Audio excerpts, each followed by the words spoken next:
There's a lot of different ways to think about life. There's a lot of different ways to think about living. And I was reading something about music a couple of years ago, and I saw the idea of like this soulful music, and I thought to myself, what does it mean to live soulfully? And when I think of living soulfully, I think of something sort of unique and handmade, not mass-produced. But I think we can stop living soulfully. I think we can start living in a mass-produced way.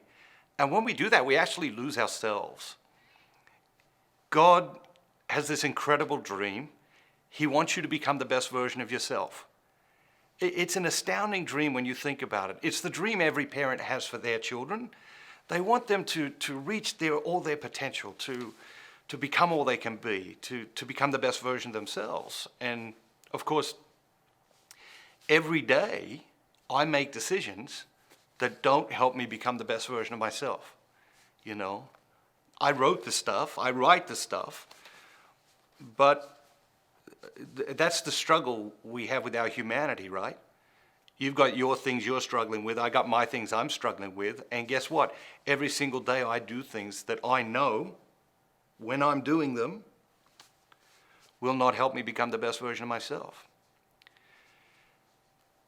Part of this great spiritual journey we're on is minimizing the number of times that happens each day. There are certain things we do that we know help us become the best version of ourselves. There are certain things we do we know don't help us become the best version of ourselves. So to increase the former and decrease the latter. And sometimes people, when they want to change something in their life, they'll focus and focus and focus on the behavior that they want to stop doing. And that tends never to work.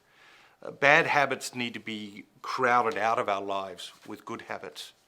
So if there's something you want to stop doing, you've got to crowd it out with other good things that do actually help you become the best version of yourself. And I guess it's probably important for us not to assume that you want to become the best version of yourself. It's probably important for us to pause and think about the question today, hey, is that important to me? Do I want to become a better version of myself today? Do I want to be able to look back a year from now and say, I'm a better version of myself today than I was a year ago? The reason that I think it should be important to us, well, one of the reasons, because there's obviously many reasons, but one of the reasons I think it should be really important to us is because when we're striving to become the best version of ourselves, we tend to be living soulfully. And you know when you're living soulfully and you know when you're not. But when we're striving to become the best version of ourselves, that's when we're most fully alive. Jesus said in John's Gospel, chapter 10, verse 10, I have come so that you may have life and have it to the fullest. Do you have that kind of life? Do you feel like you're having life to the fullest? Do you feel like you're experiencing life to the fullest? Do you feel like you're becoming the best version of yourself to the fullest? Because that's what God wants for you. And I think deep, deep, deep down, none of us want to live a sort of generic, manufactured life.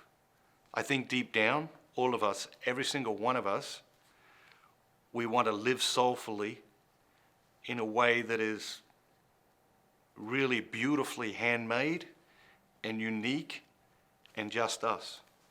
And guess what? God wants you to live soulfully like that as well.